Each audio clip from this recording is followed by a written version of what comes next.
Hello guys. Tadzoka Zakari, I'm back again with another tutorial. So tutorial nhasi nchange nchikuratidza mastering yandinoshandisa kana kuti yandinoshanda nayo kana ndichigadzira mavocals angu. So song yanhasi yatiri kuita mastering yayo yandoda kukuratidza mastering yandakaita. Isong ya Lady Squander featuring T1 boy Pafada yeah, naridza mfano wangu general yeah. So ndo song yandoda kukuratidza kuti takaita mastering yacho sei. So tisingapedzi time yenyu, let's get into it. Okay, so better my projects around you this one. Yeah, this is the project. So Tomboy player maybe it in the guy Sunday. Tomboy player, you select this. One done, call up when I'm there. Listen, shit, it's 31-way concession. Please, drop the banger. A nigga mweka kuboha, a bad mind. A nigga kukuru mchano jamba line. Never trust this boy, kamuona chingo na spy. Ini atukuta wai. Installation ya chimero, aneka chimero mero. Anonita ula nerwese, ameno kutise. Saka kupanga zikitawe. Ukanjibena shide bazare iti kuchamba mastepsi anenge arikutakwa nepepsi muchamuona akachandisa maski wotozara waisasa jesu wakuwakisi munhu watonde watu matriksi ukamotesa meksa noisa fix. Okay, so toshandisa vocal review. Okay, let's try to listen to this vocal. Akatetwa installation ya chimero aneka chimero mero anonditaura nerweseri ameno kuti sei saka kubva nasikita wei ukandivenga zvine basa rei amba masteps anenge ari kutakwa nepe. Okay, so toita say alright, regai timbodzima everything then tozolaita maplugins ese muchiona kuti iri plugin rine effect ipi yaranga richiisa, chii charanga richichinja pamavocals awa kuti azosounda masoundiro aari kuita now. So tichatanga neautotune yedu. This is our autotune. So ndo zvairi. Akatetwa installation ya chimero aneka chimero mero anonditaura nerweseri ameno kuti sei saka kubva nasikita wei ukandivenga zvine basa rei. Okay, so ndo zviri kuitawa neautotune yedu. Ingori autotune yega ipapo. Akatetwa installation ya chimero indobva tabvisa noise but nenyaya yekuti ine ndinoshandisa both, so mavocals angu anenge ari clear, anenge asina noise yakanyanya. aneka chimero mero anonditaura nerweseri ameno kuti sei saka kubva nasikita wei ukandivenga zvine basa rei. Okay, takuenda. Okay, this is our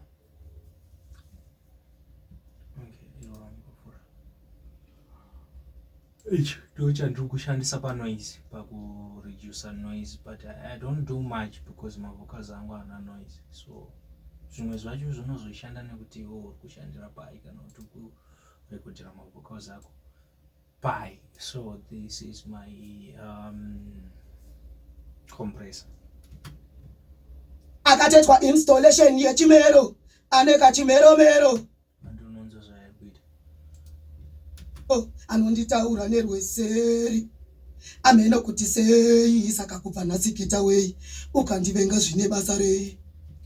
Okay, tabva ipapo tokuisa D-Easer. D-Easer basa rayo ndere inobvisa tuma nema ss nechichichi tunhu tuya tunenge tuchine mapopopopo ndo zvinhu zvainoshanda. Tetwa installation yechimero ane kachimeromero anonditaura nerweseri ameno kuti se banana seri installation yechimero ane kachimeromero anonditaura nerweseri ameno kuti sei saka kubva nhasi kita wei ukandivenga zvine basa.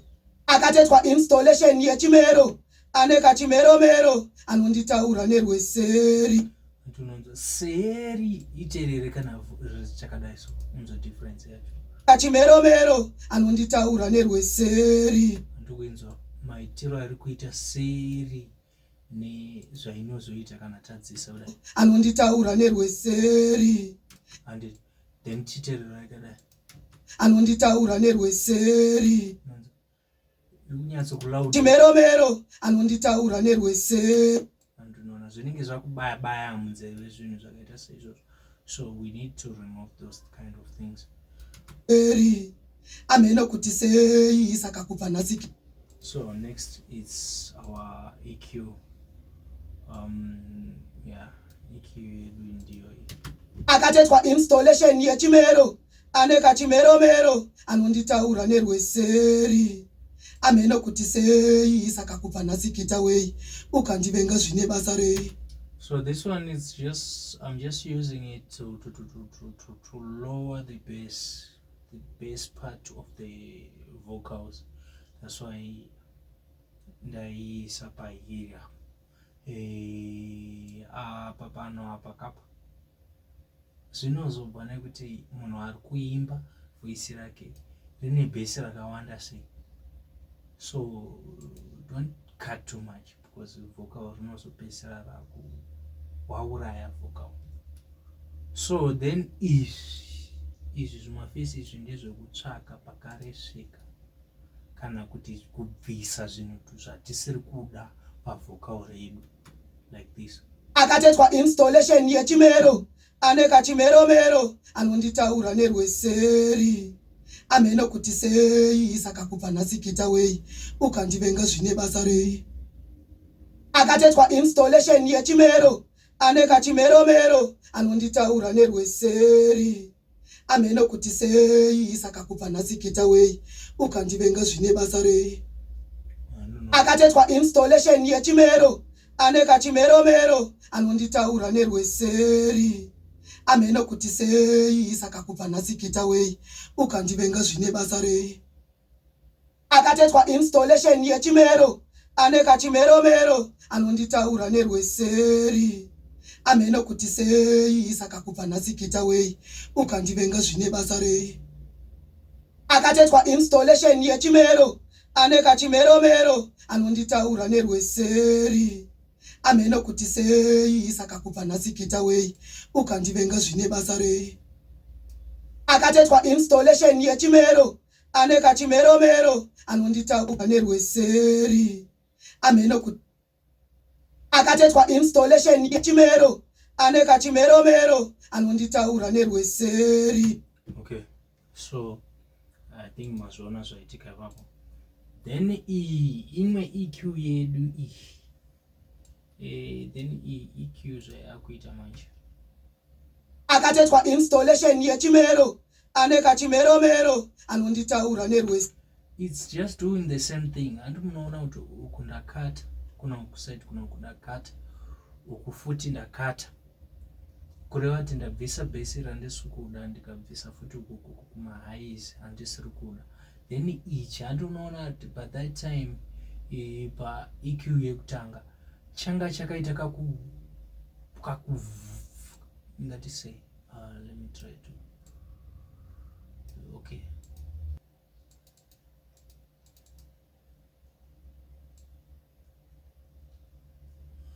Okay, I want to show you something, the difference between zvinhu izvi zviri two maitiro andazviita inini.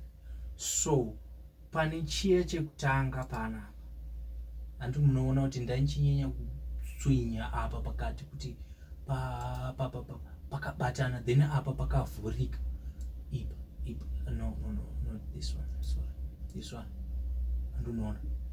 But I'm now taking the wide, zviri wide, handimaona, just because pamwe pane zvandasirira paEQ yekutanga ndo zvandakubvisa futi pavocal eri ameno kuti sei saka kubva nhasi gita wei ukandivenga zvine basa rei.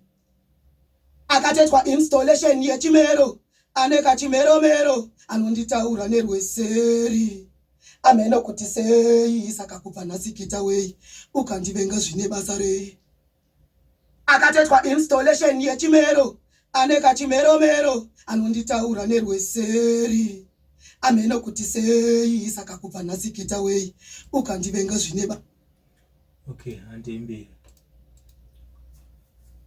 Yo, ndikatsanangura zvinhu zvese zvindingasvipesa. Akatetwa installation yechimero ane kachimeromero anonditaura nerweseri. Ameno kuti sei saka kubva nhasi gita wei ukandivenga zvine basa rei.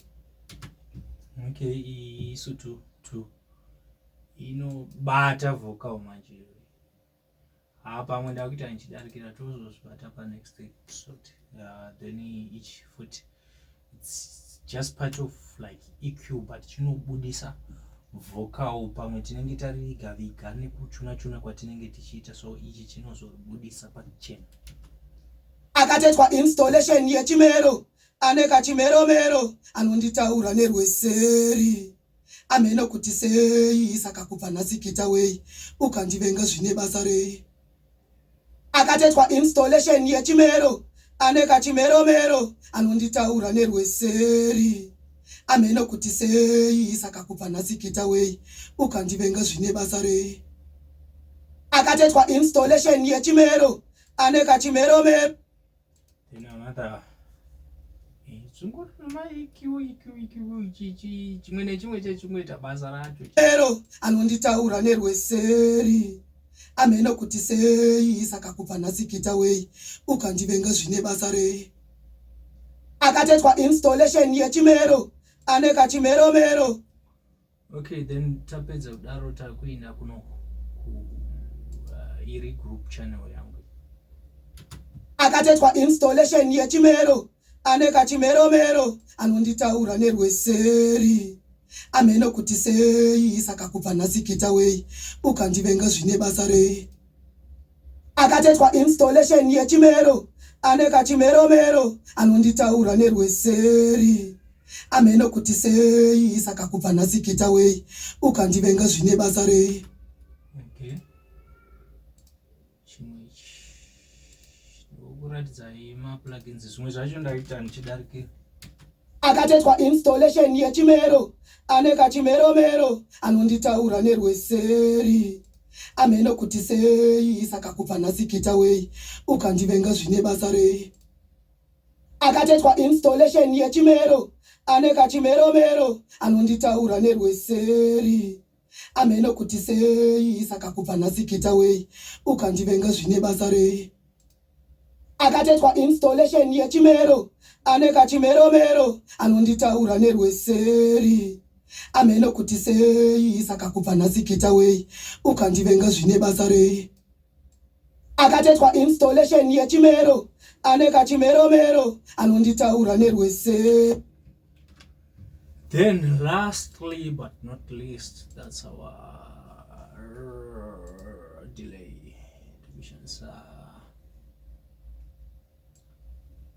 Delay and kushandisa.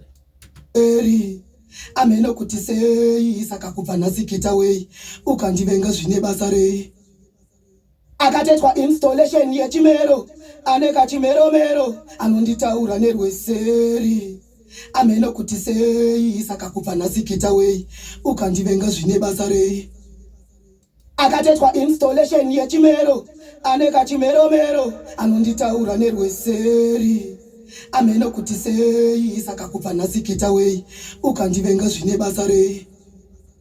Akatetwa installation yechimero ane kachimeromero anonditaura nerweseri. Ameno kuti sei saka kubva nhasi gita wei ukandivenga. So this is basically how I do my mastering. zvimwe zvakawanda.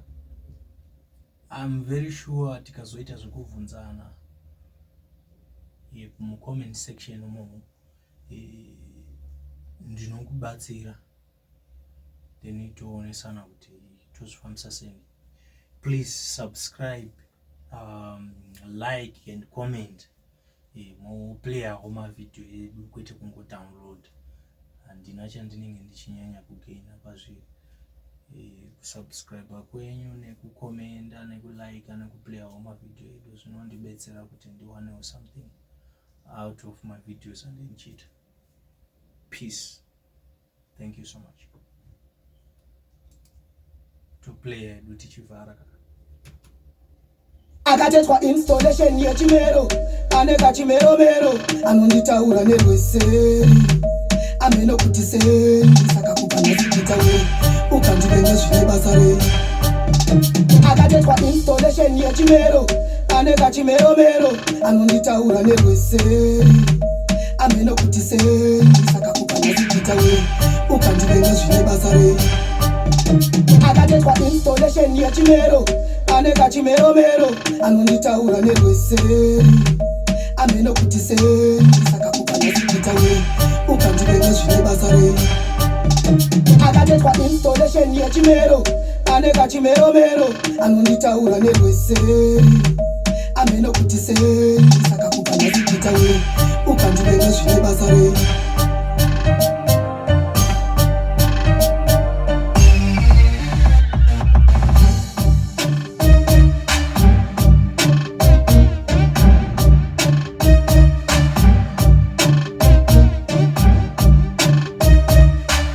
Samsung class yevanhu vakapoira mataski kuti vazotambe vachitaura maplati.